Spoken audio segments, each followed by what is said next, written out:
Okay, good morning again. You will notice that I've slipped into that other language. I thank you in advance for indulging us having a seminar in English. We have 8 seminars planned for this course. I think they're all wonderful. I'm very excited. I invited people from whom I want to learn. And we have a variety of people. Some of them will be in French, some of them will be in English. And one thing I attempted to do was to bring a mix of approaches. So we have historians, we have climate scientists, and I really wanted at least one archaeologist. Historians and archaeologists work hand in hand to understand the past. There's some very important work happening in archaeology to understand the history of climate change and human response to climate change. So I'm thrilled that we have to start the first seminar, Dan Lawrence, with us. He's an archaeologist. He's associate professor in the Department of Archaeology at Durham University in England. He is, by training, a landscape archaeologist who works in Mesopotamia and Southwest Asia, who does very long-term history of the environment and human settlement patterns. His thesis, which he finished in 2012, was called Urbanism in the Fertile Crescent, or was on the subject of urbanism in the Fertile Crescent. He's worked on remote sensing applications in archaeology, cultural heritage, and above all, of interest to me, climate, where I think he's done some of the most stimulating work among archaeologists that I know. So he directs the Climate, Landscape, Settlement, and Society project, which looks at the relationship between complex human societies and climate change over the last 8,000 years. He's a prolific author. I recommend his faculty page, which has an easy way to find all of his publications. But for now, please join me in providing a warm welcome to Dan Lawrence. Thank you.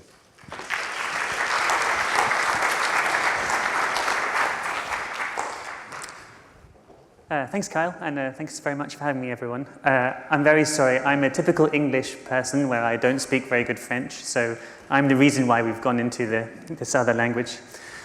Yes, so I'm talking to you today about archaeology and about sustainability and resilience. Oops. Yes, so an outline of the talk. What I want to do is give you an introduction to Southwest Asia and to archaeology a little bit, and to some ideas about sustainability and resilience. And then I'll talk about 3 different kind of approaches that archaeology can take to climate change. So we'll start off looking at short-term events, at climate and collapse, which is a big word that's often bandied around in archaeology and other historical approaches to human societies, which Kyle's been talking about a little bit. But also some of the things that archaeology is really good at, which is much longer-term trends over centuries and even millennial scales. And that's where we can do things in archaeology that perhaps other scientists and other historians struggle with. So we'll talk about that a little bit. And then one of the things that I'm getting really interested in now is this relationship between how we can learn from the past and what human societies need in the present. And that's something, again, that I'm sure over this lecture series, Kyle will talk about and others will talk about. And there's sort of optimistic and pessimistic approaches to the degree to which the past can be informative. So what I'll try and do is give an outline of how I think archaeology can be informative through a couple of different analyses. And finally, I'll conclude. And I just wanted to start with this graph for 2 reasons. Firstly, to remind me that there are some graphs in this presentation. I'll try to explain them all, but if you all look confused or start shaking your heads or something, I'll try to explain them in a bit more detail. But this graph, I think, is really useful, again, for a couple of reasons. So what you're looking at here is, on this side, the annual energy consumption per head, per capita, in England and Wales, and you go from 1500 to 1850. And you can see 2 things. One, there's a huge expansion in energy capture, and going up this way, so that you get to 100,000 megajoules per head. Now, modern Americans, who have the highest energy capture in the world in terms of the energy use every year, are about 400,000. They're somewhere up here in the ceiling. And that's one thing. The other thing is that all of the societies I'm talking about today are much further in the past than Tudor England. And they don't really have fossil fuels at all. Some tiny bit in China and various places, but really not very much. And that makes a massive difference to how they relate to climate. Because if you can see, you probably can't, but what we're talking about here, this is coal, the kind of orangey one. But everything else, wind, firewood, draft animals, human labor, they're all reliant on climate change, on particular aspects of climate. They're all reliant on agricultural productivity, which is massively then affected by climate. So in all of the societies I'm talking about today, climate change is much more of an immediate threat, and an immediate response is required. So just a brief outline of why ancient Southwest Asia is interesting for this. By Southwest Asia, I mean what's called the Fertile Crescent, which is this kind of fertile, as you can see, this is rainfall, and you can see there's the steppe with low rainfall out here, there's the mountains up here in Turkey, and then there's this kind of crescent, which gives it the name of very rich agricultural land and very high rainfall in places. And then we split it as archaeologists and often as historians as well, into the Levant, which is the Mediterranean coast, northern Mesopotamia meaning the land between the rivers, so the Euphrates and the Tigris River. There's northern Mesopotamia, where you can get a lot of rainfall, and there's southern Mesopotamia, where you're reliant on agriculture, irrigation for agriculture, sorry. And this is one of the areas in the world where you have the earliest evidence for agriculture of any kind. We also have about 6,500 years of urbanism. So of cities, it's an area where cities were first developed. 6,000 years, arguably, of states as well, so complex human societies of different forms.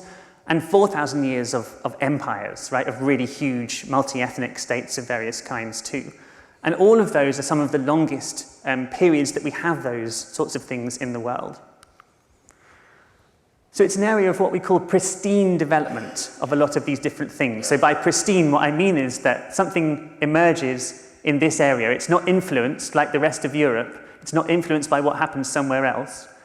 It is, in fact, an autochthonous development, an internal development of this area.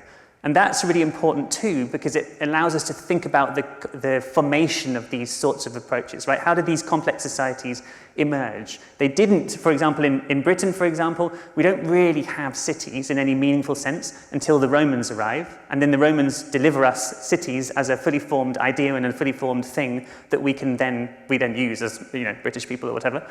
Here, we're talking about the emergence of cities, so it's quite a different vibe, and it can tell us something quite different about how human societies operated in the past. So this is just an example of a map by Grönborn et al., which they update regularly, which shows when agriculture emerged and how it spread. And again, you can see that crescent there is the earliest part of agriculture in the world. It's also a diverse and semi-arid environment. So you've got the kind of mountains around here, you've got the steppe out here, and you've got this kind of zone, the Piedmont zone of lowland, very rich agriculture in that zone. And it's semi-arid in most areas, and that's really important too, because it means quite small fluctuations in climate change, and especially in rainfall, can have really quite dramatic effects across this region, right? So a small shift, which in somewhere like a tropical rainforest, 100 millimeters less of rainfall a year would not make so much difference if you've got 2,000 millimeters of rainfall. But here, 100 millimeters of rainfall difference would suddenly mean that large areas of this region become essentially uninhabitable for dry farming. So you get big spatial shifts in the possibilities afforded by this kind of landscape. And just an example to show you, this is northern Mesopotamia, and that's what sites look like in this region. This is Tel Brak, which is a huge mound of mud brick. It's about 40 meters high.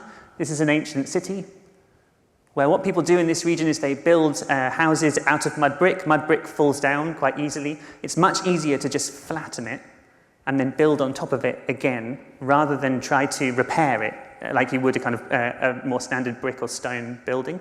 And so over time, you get this layering over time, which in this case, this is about 6,000 years of layering on top of each other, of people just continuously living and living and living, which produces a thing which looks in this landscape like a hill, even a mountain, but is in fact entirely human and constructed.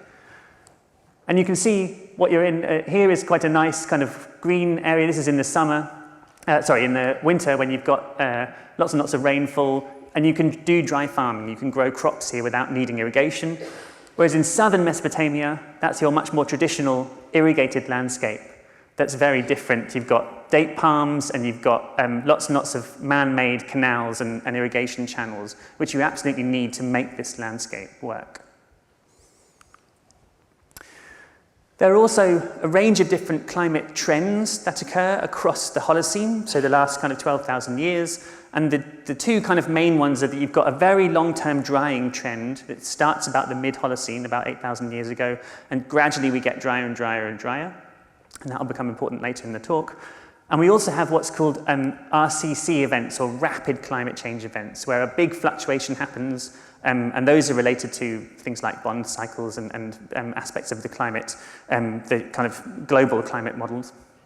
And I'll talk about some of them. I'll try and talk about both of these a little bit today. So what you've got through this really long history and prehistory of complex societies, this diverse environment, and these different kinds of climate change is a really useful kind of laboratory for thinking about past climate change and past human responses to that climate change. Because you've got a lot of iterations of things like cities and states and settlements and even households, things like that.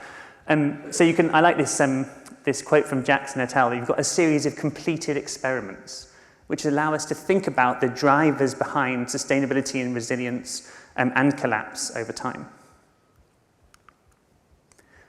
What you've also got in this part of the world is a really long history of archaeological research. So people have been doing excavations in this region for a couple of 100 years of different kinds. You've got huge excavations like those of people like Leonard Woolley, or lots of amazing French archaeologists as well, Parot, Maron, all these guys, doing fantastic stuff in very, very large settlements, mostly in southern Mesopotamia. Then you've got a long history of what we call landscape survey, which is part of what I do, which is basically moving around in the landscape and trying to find new sites and dating those sites and then looking at questions around settlement patterns and the movement of people across a landscape. So you don't excavate in quite the same way. You don't dig big holes in sites, but you visit lots and lots of sites and grab the pottery, date it, and then start to look at what those patterns can tell you. And also now modern technology of various kinds, drones, that sort of thing is having an impact. We also have the longest written tradition in the world. So writing emerges probably about 5,000 years ago, a bit earlier, depends how you define writing. But we get these cuneiform tablets from very early on that continue all the way through until the kind of Neo-Babylonian and even the Persian period that tell us lots of things. And importantly, the very early tablets are very concerned with something that's quite related to climate, which is agricultural production. So again, that's really useful for us. It's not like in other parts of the world, so places like China, where the earliest writing is much more about kind of cultural production or predictions of the future and this kind of stuff. What these guys are interested in is real bread and butter, like how much grain have you got, how many sheep have you got, what's going on here. And again, that's really useful for us to understand the ancient economy and to relate that to climate. So altogether, we've got this huge abundance of data of various different kinds from which to think about, from an archaeological point of view, from a historical point of view, the relationship between complex societies and climate change over the really long term. So I'll start off by, in my triptych of different things, I'm going to talk first about climate and collapse. So collapse in Mesopotamia particularly is related to these rapid climate change events. And for the last, perhaps, 30 years or so, there's been a quite sort of heavily deterministic idea about the relationship between these rapid climate change events and social change at different points. So this is from that paper by Stubwasser and Harvey Weiss. And what they show is basically that every time there's a rapid climate change event at 8.2 thousand BP, there's an aridity cooling event, 5.2 BP, so that's before present, so 5,200 years ago, and then 4.2 BP again.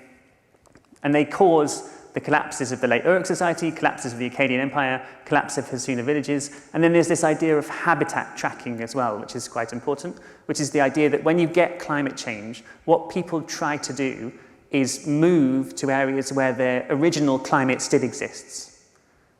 And what that implies is that there's a really significant amount of mobility that happens when climate change occurs, right? People start moving all over the place to try to kind of recapture the levels of rainfall and the particular kinds of environments that they were previously used to. So that's the model. I'm going to focus on this one, the collapse of the Akkadian Empire, which is the 4.2K event, perhaps the most famous, certainly most written about in academic circles. So what's supposed to happen at 4.2K? So what we've got here is, this is southern Mesopotamia in the red, and then the green is northern Mesopotamia. And around about 2,350, so that's 4,350 in the way that climate scientists would talk about this. So climate scientists tend to use BP before present, and we tend to use BC before Christ. So apologies if that gets confusing, but just add a 2 onto theirs, right? So 4,350, or so about 150 years before the 4.2K event, the Akkadian Empire gains control of northern Mesopotamia. So Akkad, down here, is the important city here, and it conquers first of all of these other cities, and then gradually moves further north to unify this whole area. And it's the first empire that really manages to do that, to unify both northern and southern Mesopotamia. And the idea is that grain is then shipped from the north in vast quantities down to the south in a form of what Harvey Weiss has called agro-imperialism, right? So it's all about capturing agricultural land. And a dynasty emerges from the first king, Sargon, who does that. And there's lots of really interesting innovation, which I won't go into, but innovation in the way that kings are portrayed. So Naram Sin, who's the grandson of Sargon, in this victory stele, which you can go and see in the Louvre just down the road, which is what I would hope to do later today. He's the first person to depict himself as a god. Right? He's larger than everybody else. He's got a kind of horned helmet, which previously was all reserved for gods in the way that they produced their images. So you get really interesting innovations about this time in the way that power is being organized and pushed forward. And it's to do with almost kind of the scale of the empire, right? That these are the first guys to really unify the whole of Mesopotamia. And then the 4.2K event, rapid climate change hits. And the idea here is that there's a prolonged drought, what Harvey has called a mega drought, which precipitates the collapse of the Akkadian Empire because the empire is so reliant on these very large agricultural surpluses from the north that get dragged down to the south to fund the empire. You get a big abandonment of urban sites, especially in this northern region, and a massive population decline as a result. And more recently, there's been ideas that you get similar kind of event-driven, rapid climate change event-driven collapses across the old world. So potentially in Egypt, also in the Indus, parts of Europe, and even China as well have been, the 4.2K event has been argued to have a significant effect there. So I think where we're at with this, there's a growing consensus on the climate side from the climate proxy work and also from climate modelers that there is a real centennial scale, so century-long at least, aridity event at this point. There's more of an argument about how much of a drought it was, right? Was it kind of absolutely catastrophic, no rainfall for 50 years, or was it actually a more subtle decrease in rainfall? So the magnitude of the drought is not quite settled, but the idea that there was a drought at this about the right time is quite settled. But the archaeological evidence that has been examined so far has either been very local, it's been people working on individual sites and saying, well, my site collapses at this point, so it must be the case that the 4.2K event caused it. Or it's been really sort of large and synthetic, where people talk about the Indus Valley or Mesopotamia in general, but they don't do it with very good empirical data. So some of the work we've been doing is to try and kind of nuance this model a bit using various different kinds of data. So a couple of things we use radiocarbon dates, and we take as many radiocarbon dates as we can possibly find, where people have dated seeds and charcoal and things from archaeological sites that have been excavated, and we add them all up, and we assume that the more dates you get at any given moment, the more population you have. So it's a proxy for population. And then what we also use is total settlement and total sites that we've found from archaeological survey across all of these different surveys across this region. So each of these black polygons is an archaeological survey where people have done some work. And each of these black dots is an urban site that's been excavated, where we have a sequence which crosses that 4.2K event point. And so we can see what happens to that urban site. So we're working on, in one sense, a larger scale than what people have tended to work on before. So Harvey Weiss's work is mainly on the land survey, which is up here. So he found results from that survey, but he didn't look so much at what was going on elsewhere. So can we see the collapse when we look at this larger scale, but still use empirical data to try and understand it? And here's where I have to apologize for the slightly horrible graphs. But what you're looking at here is this one's about settlement, and this one's about those radiocarbon dates. And the fun thing that I've done here is, so this is more and less, obviously, and this is the time along the bottom. And what we've done here, this kind of gray area, is what we call a logistic model of population. So it's an assumption about how population should change over time, based on essentially models of birth and death rates and what we assume is going on.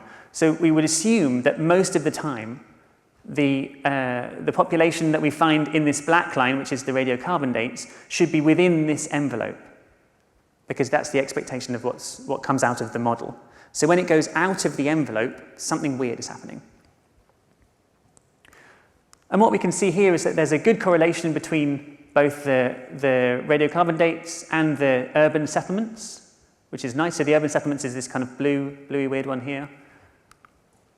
And on first look, it looks quite good, right? So if we say this is the 4.2K event period, that's the period up there. When the event happens, we get declines, quite steep declines, in both the numbers of urban sites and the radiocarbon dates and the small rural sites, which is what this grey one is. So everything seems to be going right? We're kind of proving the hypothesis correct, that there is a collapse at 4.2K. But the really interesting thing for me is this part beforehand, which is that what happens here in both urban sites and in the radiocarbon dates is a kind of boom before the bust, a boom before the collapse. And we can see it here that we disappear out of this grey confidence interval. So we're going into a place where we don't think that logistic population models can explain what's going on with this population. So it exceeds our expectations. So what it looks like is that before that collapse happened, there was already a massive expansion of settlement and population, which then was hit by the 4.2K event. So it changes our ideas a little bit about what was going on here. And we can see some quite interesting spatial patterns too. So in this one, the green on these graphs is the sites in areas where you can do dry farming very easily, so where it's very wet and easy to do agriculture. And the red is the kind of steppe zone, where it's much more difficult to do agriculture. And this is just the urban sites, so you can see you get a kind of rise in both of them, and then a change over time. At the 4.2K event, you can see that collapse is happening. But actually, when we look at the spatial patterns of that, so what you've got here is this is the nice area, this side of the black line, and then this is that steppe zone beyond which it's difficult to do dry farming agriculture. It's much more risky to work in these kinds of environments. When you get to that boom that I was talking about, you can see that there's a much greater density of occupation, but also a big push out into the steppe zone. So that's this red line here. And then when you get to after the 4.2K event, what you've got is continuity in the green line.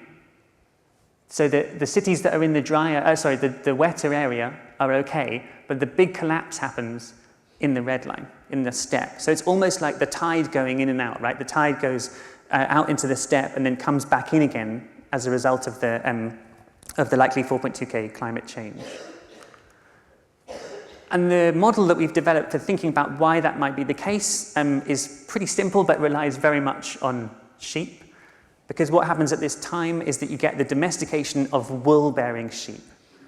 And wool is really important as a product, right? Textiles are a massive part of the economies of these sorts of early cities.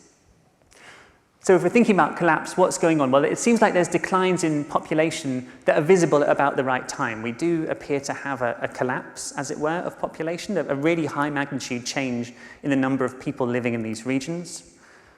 But the importance of the boom in creating the bust is really what I want to emphasize here, right? That it looks like our logistic model suggests that we're moving out of kind of sustainable population levels in that region to create a society that's kind of really overclocked in terms of the way it's using its environment and its landscape.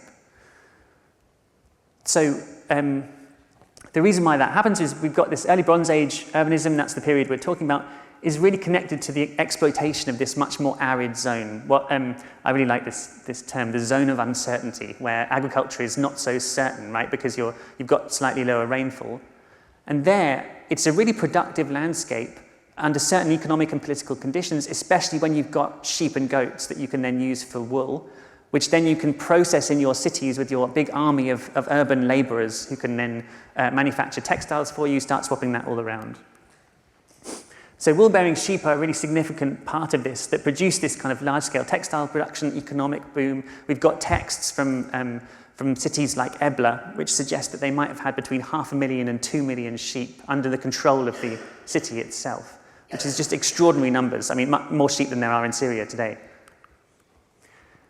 So was there a climate-induced collapse? Perhaps it sped up a process, but broader kind of systemic collapse seems to have been likely anyway, right? This kind of use of the landscape couldn't have gone on forever. The boom was too great.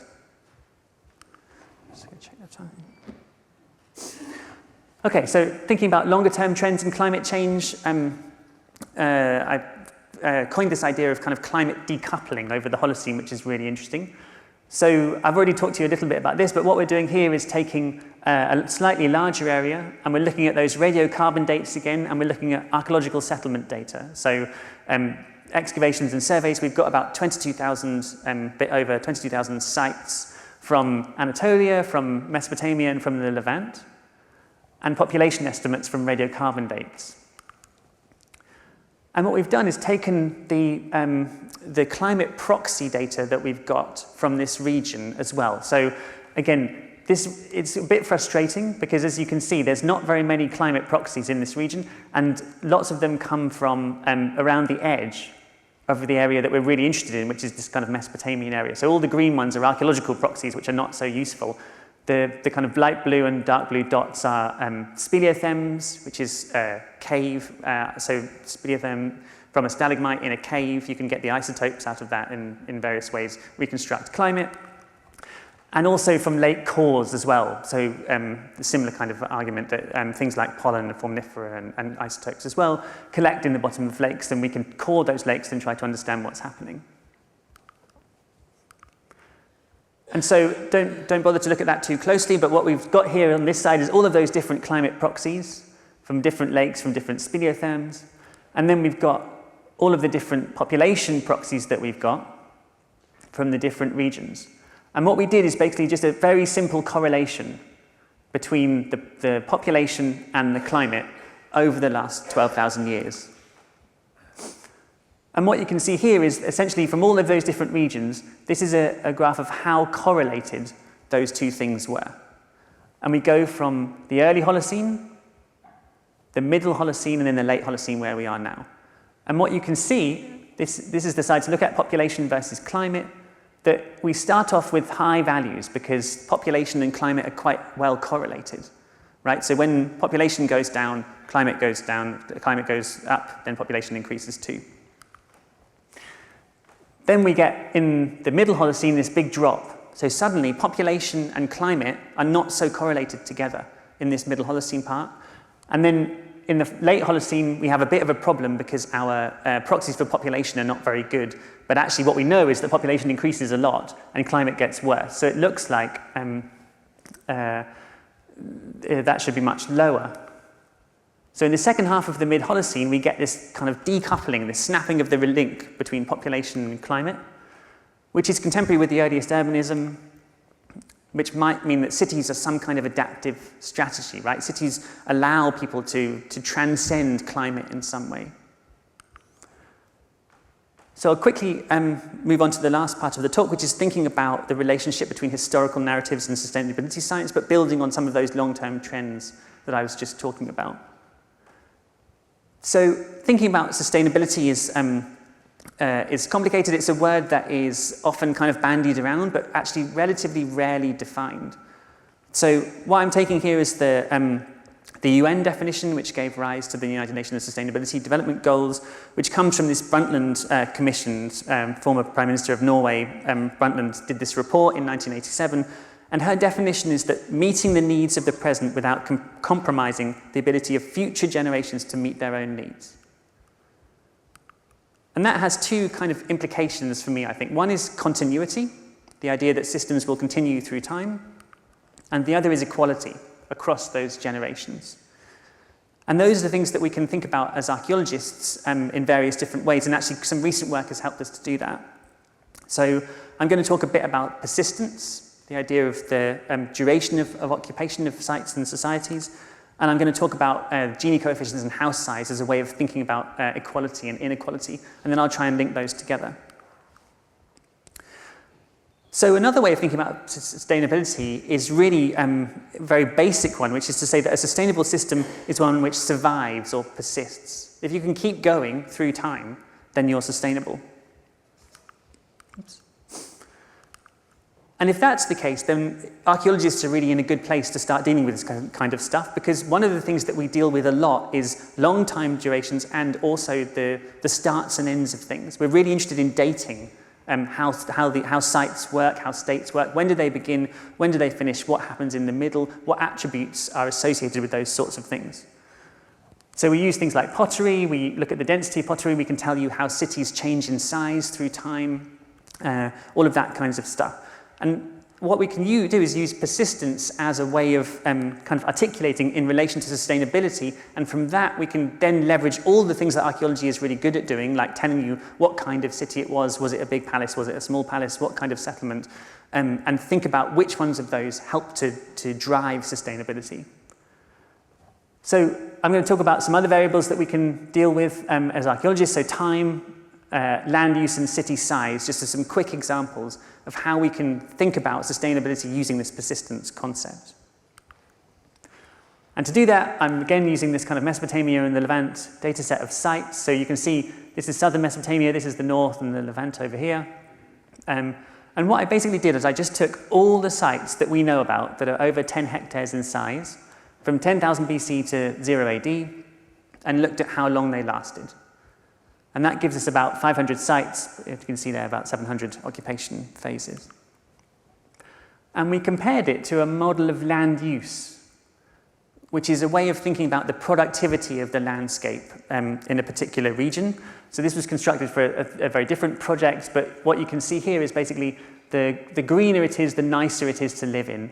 And then when you get to this kind of pink and orange, that's the steppe zone. You can see the Fertile Crescent really nicely there. And this is the irrigated landscapes in southern Mesopotamia. So what that gives you is a kind of affordance map, an idea, or in ecological terms, the fundamental niche, not the realized niche. So this is what you could do in this landscape, what the best thing to do is, but humans go there and they do that, right? They do some different kinds of things in that landscape. So it's not necessarily what was happening, but it's the kind of optimum way of exploiting this landscape. So what do we find out? Well, if we look at the urban sites by land use, what we've got on this side is the count of sites, literally just how many sites there are. And on this side, the density of sites per kilometre squared.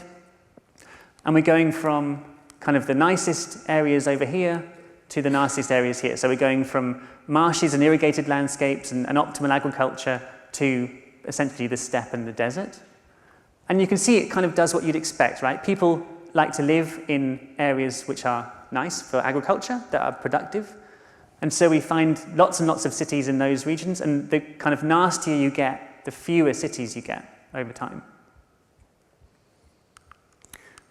So just to show that, those are the kind of different regions. But if we look at persistence by land use, we get something quite different, which is to say, again, we're doing the same thing. So we're going from nice to nasty over here, and each of these is the group of sites that are in that landscape, and that's how long they last with the kind of mean and the standard deviation, the quartile range and that sort of thing. And this is the duration of occupation. So the first thing to notice is that, particularly compared to that one, there's a lot more homogeneity here, right? Cities tend to last the same amount of time, which in itself is quite interesting. It suggests maybe some ideas about the kind of lifetime or lifespan of cities. But what we also have is some interesting differences. So, for example, it looks like some of the least long-lived cities are actually in the highest, nicest agricultural zones, which again is something that I wasn't expecting, quite interesting. And then in the kind of agriculture optimal, arboriculture zones, you get some long-lived cities. And then it kind of continues, but also in this very last category, where you're really in the proper kind of steppe and the desert, we still have some really very long-lived cities. Now, I think to explain that, I think out here, you're in a world where there's very few places where you can actually have a long-lived or have a city at all, right? You're talking about places with oases, with particular kinds of karstic sinks or water resources. So what that means is that if you found a city, then you tend to stay there in the same place because it's there for a reason, it's on a trade route or something like that, but you can't move around in the landscape very easily. And so that's why these ones are quite long-lived. I think these ones, it's to do with irrigation and infrastructure and the requirements of living in these kinds of landscapes, right? So here you need lots and lots of people configured in particular kinds of ways in order to manage your canal systems, in order to build on all of this kind of stuff. Whereas in these more kind of agricultural optimal dry farming landscapes in northern Mesopotamia, then you can move around much more easily. Persistence through time, again, is an interesting one. So the first thing to see here, so this is millennium, and this is when the city was founded, and this is the duration of occupation. And what you can see over time, well, we start off with kind of chipped stone, very small sites with chipped stone, then we get pottery, and then we get better ways of dating things up to coins and pottery and that kind of stuff. Those are the earliest real cities, but the main thing to notice here is that you've got a really clear trend in longevity, right? That cities, as they go through time, they last less long. And by the time you get to those kind of territorial empires I was talking about before, individual cities grow and die much more quickly than in prehistoric periods. And then finally, just looking quite very quickly with site size, so this is the duration of occupation, and this is the size in bins, and you can see that there's an increase in duration as you go through different sizes of site. So large capitals, centers of religion and power seem to last for longer, and we get some really nice examples of this. This is the temple at Eridu in Iraq, where you go from a tiny, tiny temple up to a huge kind of temple complex, but they're all built on top of each other. And the whole site is occupied for several thousand years. So you can see how that would give you a kind of really significant persistence of place in that particular site. There's also kind of clearly agglomeration effects and the kind of path dependence and sunk cost effects, right? If you've invested lots of energy and lots of materials and lots of resources in making a great big center, then you're probably going to try and stick it out and live there for as long as you possibly can. So that's clearly having an impact too. So what does all this tell us? Well, the data suggests that if we want to survive, we should move to smaller cities in either very nice or very nasty, but locally nice environments, ideally about 11,000 years ago. That's when we get the maximum level of persistence. But there is a sobering thought here, which is that the more complexity and landscape intervention leads to less sustainability. So more complex societies, and those societies in southern Mesopotamia where they've changed their landscape a lot with irrigation and that kind of thing, those seem to be less sustainable. And we live in the most complex and interventionist society in our landscapes that's ever existed by a long shot, right? So there's something interesting to think through there. But we also do get examples of persistence over millennia that are cities that are able to persist despite all of these things through time.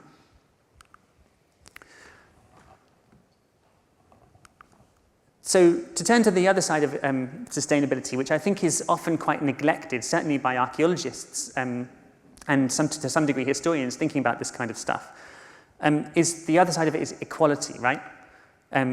So what we're talking about here is ways of thinking about accessing equality in the past, because essentially if we want to emulate some past society, if we want to learn from what past societies were doing, we've got to think about the equality side too. It's no good kind of trying to emulate a society which was 60% reliant on slave populations or something like that. I'm not sure we'd be up for that as a society in the present. So thinking about this side of sustainability is really vital. And we've been doing some work using house sizes and the difference between house sizes as a proxy for inequality. So what you do here is, again, it's making use of exactly the kind of data that archaeologists generate a lot, which is this kind of plans of sites, where we can identify all the different houses in a site, and we look at the different sizes of those houses, and we assume that basically bigger houses are associated with richer people, and poorer houses are associated with poorer people, which means that house size is a function of the capacity to procure space within a settlement and to mobilize materials and labor in its construction.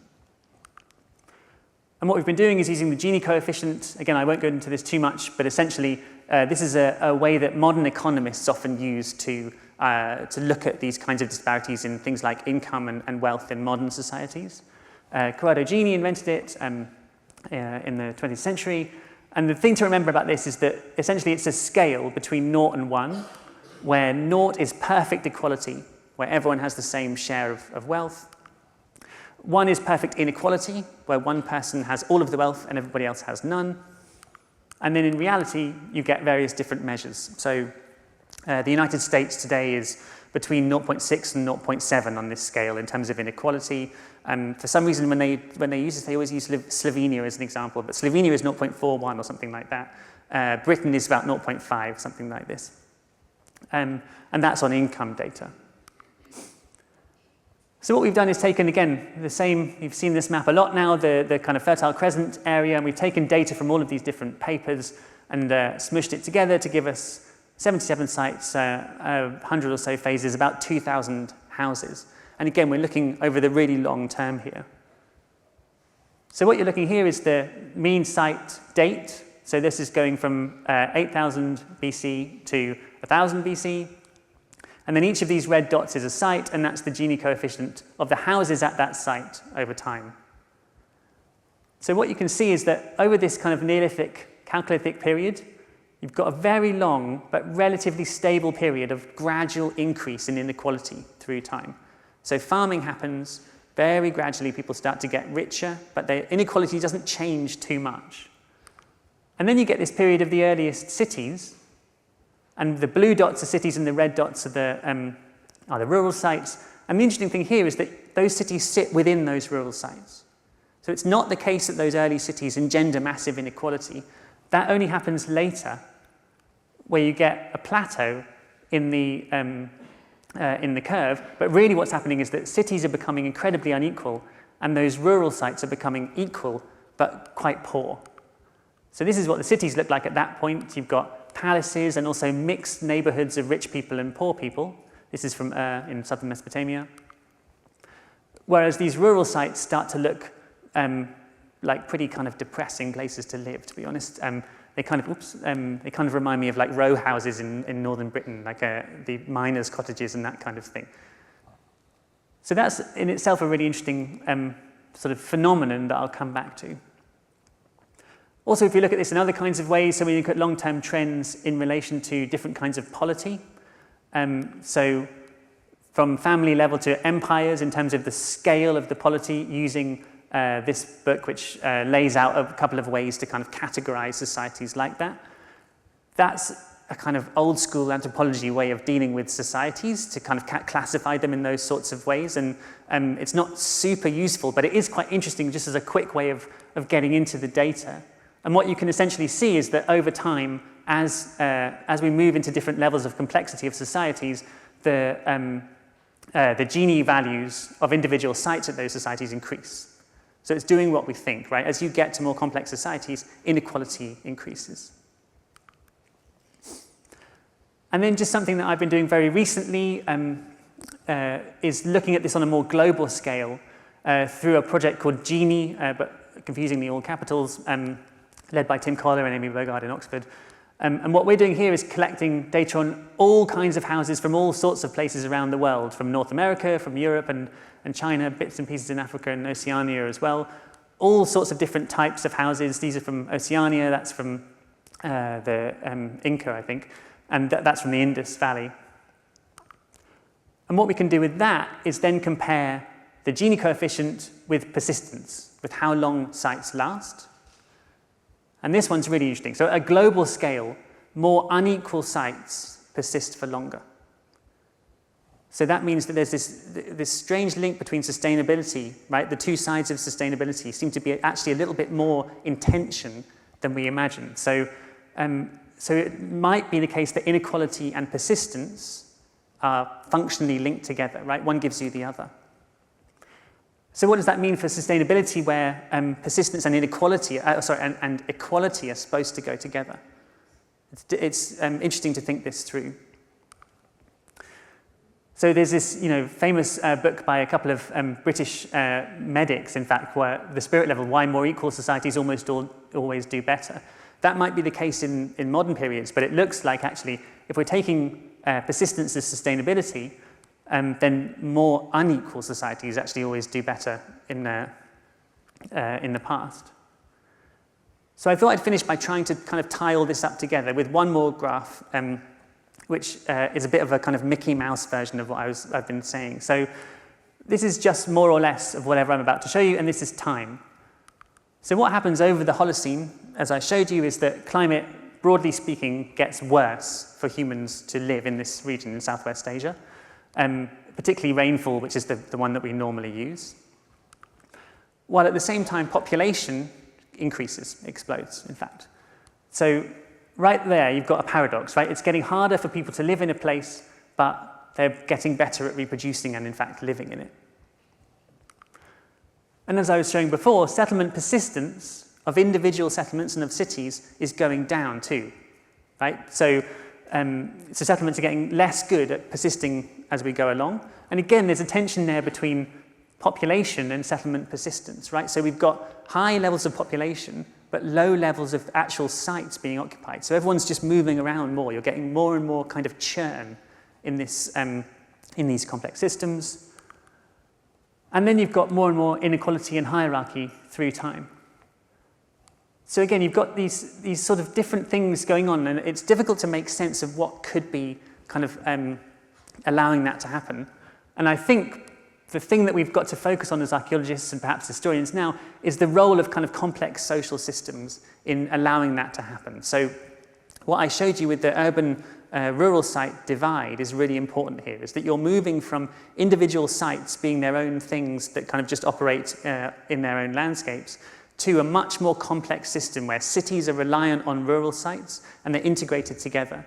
And possibly what's happening is that those cities are able to draw on the resources of rural sites, of much wider areas, to manage resources in various different ways to produce greater persistence at a population level, even though individual sites underneath all of that are moving and moving and moving. So to conclude, a kind of archaeologist's perspective on this kind of relationship between climate and social change, we can link those two things together in the past. Climate change can be causally linked to social change in the past. In the short term, we have these rapid climate change events, which are implicated in collapse narratives. People have said that in quite a deterministic way, you get one of these events and it's essentially impossible to survive it. That's just the end of that kind of civilization. But for me, those are a little bit overstated, actually. What we need to think about is what collapsed, how ubiquitous the collapse was, and for whom. And also to think about the importance of those booms, right, in creating the bust. Maybe the reason why you have a collapse is because you've got this kind of overclocking of the landscape, this environmental extensification, which is perhaps implicated. And then over the long term, we have urbanism and greater social complexity, which we can link to this kind of decoupling of population and climate trends. So climate stops being so important over time. And that links into ideas around kind of the long Anthropocene, which I won't go into today, but it's quite an important thing to think about in terms of what then we think about in terms of sustainability.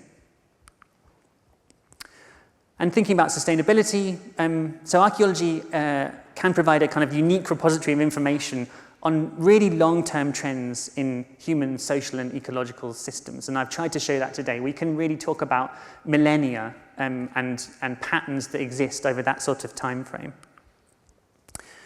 What we need to do that is good questions, and especially really good proxies. And I think what I've tried to show is that persistence, this idea of just simple duration of particular kinds of system, is a really useful way of thinking about this stuff, because it allows us to say what kind of ecological, social, economic strategies have enabled that longevity. And conversely, what kinds of situations are sites which are really short-term and fall to bits quickly? What kinds of situations are they in? But the really interesting question for me as well is at what cost? So we need to bring in equality and ways of thinking about equality, wealth, inequality, income into our ideas of sustainability in order to make them really useful for thinking about a just future. Thank you very much.